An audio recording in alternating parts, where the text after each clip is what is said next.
तो ये देखिए कितना यम्मी, टेस्टी और डिलीशियस दिखाई दे रहा है। ये नाश्ता देख कर ही मुंह में पानी आ रहा है ना। जो अंदर हरी चटनी की स्टफिंग है उससे तो बहुत ही गजब का स्वाद आता है। एक बार बनाकर आप जरूर खाइएगा और मुझे कमेंट्स करके जरूर बताइएगा कि ये रेसिपी आपको कैसी लगी। तो इस नाश्ते को बनाने से पहले सबसे पहले हम एक चटनी बनाएंगे जिसका यूज कर हम ये नाश्ता बनाएंगे।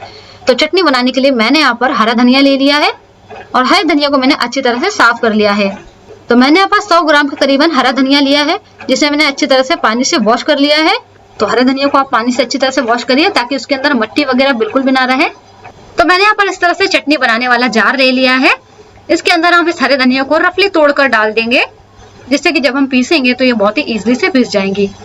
और यहाँ पर आप खास बात का ध्यान रखें, जब आप हरे धनिया का यूज करें तो उसके डंठलों का यूज जरूर करें। उसके डंठल में भी बहुत ही बढ़िया सा टेस्ट होता है जिससे कि जो हमारी चटनी है खाने में और ज्यादा टेस्टी लगती है। फिर इसमें हम डालेंगे 2 हरी मिर्च। तो हरी मिर्च की मात्रा आप यहाँ पर आपके टेस्ट के अकॉर्डिंग डाल सकते हैं, जितना आप इसे तीखा बनाना चाहते हैं। तो रफली इस तरह से हम इसे तोड़कर डाल देंगे। फिर इसमें हम डाल देंगे 3 लहसुन की कलियां। यदि आप लहसुन नहीं खाते हैं तो लहसुन को आप स्किप कर सकते हैं, बिना लहसुन के भी ये चटनी बना सकते हैं। फिर इसमें हम डाल देंगे आधी चम्मच नमक। नमक आप आपके स्वाद के अनुसार डाल सकते हैं। अब मैंने यहाँ पर ली है एक ब्रेड। तो ब्रेड को हम इस तरह से तोड़कर इसके अंदर डाल देंगे। ब्रेड डालने से जो हमारी चटनी है वो थोड़ी सी गाढ़ी हो जाएगी और उसका टेस्ट भी बहुत इनहेंस हो जाएगा। यदि आपके पास ब्रेड नहीं है तो आप यहाँ पर कोई भी आलू सेव डाल सकते हैं या जो भी आपके पास सेव घर में रखी हो आप उसका यूज कर सकते हैं चटनी बनाने के लिए। और साथ में आप चाहें तो यहाँ पर दही भी ऐड कर सकते हैं। अब इसमें हम डाल देंगे बिल्कुल थोड़ा सा पानी, ज्यादा नहीं डालना है। अब इसे हम पीस लेंगे। तो यहाँ पर मैंने चटनी को पीस लिया है। आप देख सकते हैं बहुत ही बढ़िया तरीके से चटनी बनकर रेडी हो चुकी है। अब इस चटनी को हम रख देते हैं अभी साइड में। अब इस नाश्ते को बनाने के लिए मैंने यहाँ पर मेजरिंग कप से 1 कप मैदा लिया है। तो मैदे को हम एक बाउल में डालेंगे। बहुत ही फटाफट से नाश्ता बनकर तैयार होता है। बहुत ही इजी और सिंपल रेसिपी है। अब इसमें हम कुछ मसाले ऐड करेंगे। मसाले ऐड करने से नाश्ते का स्वाद और भी बढ़ जाता है। इसमें हम डाल देंगे 1/4 चम्मच लाल मिर्च पाउडर, 1/4 चम्मच डाल देंगे हल्दी पाउडर, 1/4 चम्मच डाल देंगे नमक। नमक आप आपके टेस्ट के अनुसार डाल सकते हैं। अब सारी सामग्री को हम अच्छे से मिक्स कर लेंगे मैदे के अंदर। इस नाश्ते को बनाने के लिए आप यहाँ पर मैदे का ही यूज करिएगा। अब इसमें हम थोड़ा थोड़ा पानी डालकर इसका एक घोल रेडी करेंगे। तो पहले थोड़ा पानी डालें और उसके अंदर के सारे लम्स खत्म होने तक बैटर लगाकर रेडी करें। फिर बैटर को जितना पतला या गाढ़ा रखना है उसके अकॉर्डिंग हम यहाँ पर पानी डालेंगे। एक साथ ढेर सारा पानी बिल्कुल नहीं डालिएगा, नहीं तो इसमें बहुत सारे लम्स बन जाएंगे, फिर वो जल्दी से खत्म नहीं होते हैं। और इस नाश्ते को बनाने के लिए हमें बिल्कुल लम्स फ्री बैटर चाहिए। लम्स बिल्कुल भी नहीं होने चाहिए इसके अंदर। मैंने अपने चैनल पर और भी कई तरह की सिंपल और इजी रेसिपी अपलोड की है जिसे हर कोई बना सकता है। यदि आपने नहीं देखी है तो मेरी रेसिपी जरूर देखिए जाकर। तो आप देख सकते हैं मैंने यहाँ पर थोड़ा सा थिक बैटर बना लिया है और इसके अंदर के जो लम्स है वो ऑलमोस्ट खत्म हो चुके हैं। घोल यहाँ तो ज्यादा पतला होना चाहिए और ना ही ज्यादा गाढ़ा होना चाहिए। मैं अभी आपको घोल की थिकनेस बताऊंगी कि घोल कितना गाढ़ा है पतला रखना है आपको। तो आप यहाँ पर घोल की थिकनेस देख सकते हैं, इस तरह का घोल रखना है। और ये बिल्कुल लम्स फ्री घोल बनकर तैयार हो चुका है। अब इस घोल को हम 10 मिनट के लिए ऐसे ही छोड़ देंगे ताकि जो घोल है ये अच्छी तरह से सेट हो जाए। अब मैंने यहाँ पर 4 ब्रेड ली है। तो मैंने यहाँ पर व्हाइट वाली ब्रेड ली है। आप ब्राउन ब्रेड भी ले सकते हैं या नाश्ता बनाते समय आपके पास जो ब्रेड अवेलेबल हो आप वो ले सकते हैं। अब इन ब्रेड को हम कट करेंगे। तो इस तरह से मैंने एक ब्रेड ले लिया है, इसे हम इस तरह से बीच में से कट करेंगे। ब्रेड से बना नाश्ता खाने में बहुत ज्यादा स्वादिष्ट लगता है। इसे आप सुबह के ब्रेकफास्ट में या शाम के समय कभी भी बनाकर खा सकते हैं। और इस तरह से हम वापस से ब्रेड को बीच में से कट कर लेंगे और उसके छोटे छोटे टुकड़े निकाल लेंगे। तो आप देख सकते हैं इस तरह से मैंने यहाँ पर 4 टुकड़ों में ब्रेड को कट कर लिया है। सारी ब्रेड को हम इसी तरह से कट कर लेंगे। तो मैंने यहाँ पर तीनों ब्रेड को एक साथ रख लिया है। अब इसे हम कट कर लेते हैं। 3 ब्रेड से ज्यादा ब्रेड को एक साथ रखकर कट मत करिएगा, नहीं तो जो इसके शेप है वो बिल्कुल प्रॉपर नहीं आएंगे। वो इसलिए क्योंकि आप ज्यादा ब्रेड रखकर कट करेंगे तो उस पर ज्यादा प्रेशर पड़ेगा जिससे कि ब्रेड का जो शेप है वो बिगड़ जाएगा। तो ये देखिए मैंने यहाँ पर ब्रेड को अच्छे से कट कर लिया है। तो यहाँ पर सारी ब्रेड कट हो चुकी है। अब हम ये नाश्ता बनाना शुरू करेंगे। तो इस तरह से हम एक ब्रेड की कटी हुई पीस ले लेंगे। इसके ऊपर हम हरी धनिया की चटनी लगाएंगे। जो चटनी हमने बना कर रखी थी उस चटनी को हम इसके ऊपर इस तरह से अप्लाई करेंगे और अच्छी तरह से पूरी चटनी को हम इस ब्रेड के ऊपर स्प्रेड कर देंगे। आप चाहे तो यहाँ पर हरी धनिया की जगह अपनी मनपसंद कोई भी चटनी का यूज कर सकते हैं। आप चाहे यहाँ सॉस भी लगा सकते हैं, शेजवान सॉस लगा सकते हैं, टमाटो केचप लगा सकते हैं, ग्रीन चटनी या green chilli sauce, red chilli sauce, जो भी आपके पास अवेलेबल हो आप वो लगा सकते हैं।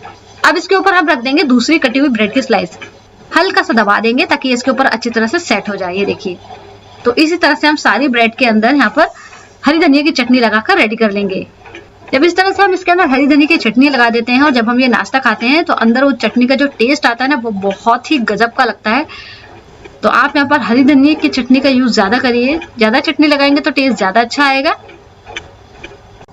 तो मैंने यहाँ पर सारे ब्रेड के टुकड़ों के ऊपर चटनी लगाकर इस तरह से रेडी कर लिया है। तो मैंने यहाँ पर वापस से 4 ब्रेड ली है। इस ब्रेड से हम ब्रेड क्रम्स बनाएंगे। तो मैं यहाँ पर फ्रेश ब्रेड क्रम्स बनाना बता रही हूँ आपको। यदि आपके पास ब्रेड क्रम्स रखे हो तो आप उसका यूज भी कर सकते हैं। तो ब्रेड क्रम्स बनाने के लिए इस तरह से हम ब्रेड को पहले छोटा छोटा तोड़कर मिक्सर जार के अंदर डालेंगे। बहुत ही फटाफट से ब्रेड क्रम्स बनकर तैयार हो जाते हैं। आप चाहे तो इन फ्रेश ब्रेड क्रम्स को बनाकर स्टोर करके भी रख सकते हैं। यदि आप इन्हें स्टोर करके रख रहे हैं तो इन्हें हल्का सा सेक करके रखिए, जिससे कि इसके अंदर का जो मॉइस्चर वो खत्म हो जाएगा और जो ब्रेड क्रम्स है वो हल्के से ड्राई हो जाएंगे, तो वो खराब नहीं होंगे। और यदि आप फ्रेश बनाकर रख रहे हैं तो आप इसे फ्रिज के अंदर रखिए, तो आप इसे 2 से 3 दिन तक बनाकर यूज कर सकते हैं। अब इसका ढक्कन लगाकर इसको हम पीस लेंगे। तो मैंने इसे पीस लिया, ये देखिए फटाफट से हमारे ताजे फ्रेश ब्रेड क्रम्स बनकर तैयार हो चुके हैं। तो इसका यूज हम रेसिपी बनाने के लिए करेंगे। तो मैंने ब्रेड क्रम्स को इस तरह से एक प्लेट में निकाल लिया है। अब इस घोल को रखे हुए 10 मिनट भी हो चुके हैं। घोल को हम एक बार अच्छी तरह से चला देंगे। ये घोल भी अच्छी तरह से सेट हो गया है और आप देख सकते हैं घोल की कंसिस्टेंसी आपको इसी तरह की रखनी है। घोल एकदम ज्यादा पतला नहीं होना चाहिए, एकदम ज्यादा गाढ़ा नहीं होना चाहिए। यदि घोल एकदम ज्यादा गाढ़ा होगा तो जब आप ये नाश्ता खाएंगे तो आपको इसके घोल का ही टेस्ट आएगा, आपको मैदा मैदा ही लगेगा। इस मैदे के घोल से हम सिर्फ हल्की सी कोटिंग ही करना है। तो इस तरह से जो हमने नाश्ता बनाया था उसे हम इस तरह से घोल के अंदर डिप करेंगे और पूरे घोल के अंदर अच्छी तरह से इसे हमें डिप करने के बाद इस तरह से हम एक फोक लेंगे और फोक से हम इस नाश्ते को उठाएंगे। उससे होगा ये कि जो इसका एक्स्ट्रा बैटर रहेगा वो बाउल के अंदर ही चला जाएगा। अच्छी तरह से पूरे बैटर के अंदर इसे आप कोट करिएगा। अब इसे उठाकर हम तुरंत ब्रेड क्रम्स के अंदर डालेंगे इस तरह से, और पूरे ब्रेड क्रम्स में इसे हम कोट कर देंगे। जब हम इस तरह से ब्रेड क्रम्स से इसे कोट कर देते हैं तो ये नाश्ता खाने में और भी ज्यादा क्रिस्पी और करारा लगता है। तो इस तरह से हम सारे ब्रेड क्रम्स से इसे कोट कर देते हैं और सारे नाश्ते को हम इसी तरह से ब्रेड क्रम्स में कोट करके रख लेंगे। तो मैंने यहाँ पर सारे नाश्ते को इस तरह से ब्रेड क्रम्स में कोट कर लिया है। अब मैंने एक पैन में थोड़ा तेल डालकर तेल को गर्म होने के लिए रखा था। तो तेल यहाँ पर अच्छी तरह से गर्म हो गया है। यहाँ पर आपको अच्छी तरह से तेल गर्म करना है। ठंडे तेल में बिल्कुल भी इस नाश्ते को आपको शैलो फ्राई नहीं करना है। अब एक एक नाश्ते को उठाकर हम इस गर्म तेल के अंदर डालेंगे। मैं इस नाश्ते को शैलो फ्राई कर रही हूँ, आप चाहे तो डीप फ्राई भी कर सकते हैं। तो जितने नाश्ते हमारे पैन के अंदर आ जाएंगे उतने हम डाल देंगे। थोड़ी थोड़ी सी दूरी पर डालिए ताकि जब हम इसे टर्न करें तो हमें टर्न करने में दिक्कत नहीं हो। आप चाहे तो इन्हें बच्चों के टिफिन में बनाकर दे सकते हैं, या संडे का दिन हो कुछ स्पेशल खाने का मन हो तो भी आप इन्हें बनाकर खा सकते हैं। अब इन्हें हम एक साइड से अच्छी तरह से शैलो फ्राई होने देंगे, उसके बाद हम इन्हें पलटेंगे। तो गैस की फ्लेम को मीडियम से हाई रखिएगा। और हमने इस पर जो मैदे की कोटिंग की है वो बिल्कुल पतली है, तो वो भी जल्दी से फ्राई हो जाएगी। यदि आप घोल गाढ़ा रखेंगे तो जो मैदे की कोटिंग है उसे फ्राई होने में थोड़ा सा समय ज्यादा लगेगा, और यदि वो कच्ची रह गई तो खाने में आपको ये नाश्ता अच्छा नहीं लगेगा। इसलिए मैदे के घोल को एकदम ज्यादा गाढ़ा बिल्कुल नहीं रखिएगा। अब ये एक साइड से अच्छी तरह से शैलो फ्राई हो गए हैं, तो इन्हें हम पलट देते हैं। ये देखिए वाव, कितना बढ़िया कलर आया है इसमें। तो सभी को हम पलट देते हैं। यदि ये रेसिपी आपको अच्छी लगे तो वीडियो को लाइक करना बिल्कुल नहीं भूलें। यदि मेरे चैनल पर नए आए हैं तो मेरे चैनल को सब्सक्राइब कर लें, साथ में बेल आइकन को प्रेस जरूर करें ताकि जब भी कोई सी लेटेस्ट वीडियो डालूं उसका नोटिफिकेशन आपको मिलता रहे और आप नई नई रेसिपी को एंजॉय करते रहें। अब इन्हें हम दूसरी साइड से भी बढ़िया सा गोल्डन ब्राउन कलर आने तक शैलो फ्राई कर लेंगे और इसी तरह से हम इसे पलटते हुए शैलो फ्राई करेंगे। तो यहाँ पर सारा नाश्ता अच्छी तरह से शैलो फ्राई हो गया है। मैंने इन्हें पलट कर अच्छे से शैलो फ्राई कर लिया है। अब इन्हें हम तेल से बाहर निकाल लेंगे। बिल्कुल दोनों साइड से बढ़िया सा इनमें गोल्डन ब्राउन कलर आ गया है, ये देखिए आप देख सकते हैं। तो ये देखिए कितना यम्मी, टेस्टी और डिलीशियस दिखाई दे रहा है। ये नाश्ता देख कर ही मुंह में पानी आ रहा है ना। जो अंदर हरी चटनी की स्टफिंग है उससे तो बहुत ही गजब का स्वाद आता है। एक बार बनाकर आप जरूर खाइएगा और मुझे कमेंट्स करके जरूर बताइएगा कि ये रेसिपी आपको कैसी लगी। हम फिर मिलेंगे एक नई रेसिपी के साथ। Thank you friends, you are watching my video.